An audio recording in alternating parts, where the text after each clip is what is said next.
Australia ఫైనల్స్కి వచ్చిందంటే ఓడిపోయే ప్రసక్తి లేదు. అప్పుడిప్పుడు 1996లో శ్రీలంక ఎరగదీసి కొట్టి ఓడించింది తప్పించి మిగతా వాళ్ళకి దమ్ము ధైర్యం లేకపోయిందా ఏందో.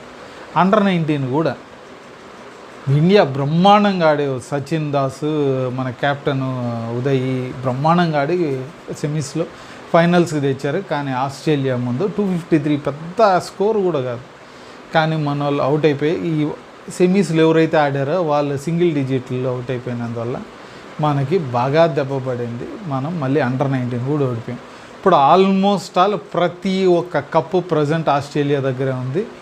అసలు ఇంకా నెక్స్ట్ ఇయర్ దీనికి ఇంకే కప్పులు 1-2 ఏమో మిగిలి ఉన్నాయి. గెలిస్తే మెన్స్ ఉమెన్స్ వరల్డ్ కప్పుల కాడ నుంచి అండర్-19 వరల్డ్ కప్పుల కాడ నుంచి అన్నీ ఆస్ట్రేలియా దగ్గరే చేరబోతున్నాయి. నిజంగా చేరతాయి లేదా అదొక యూనిక్ రికార్డ్. అది సూపర్ డామినేషన్ క్రికెట్ పైన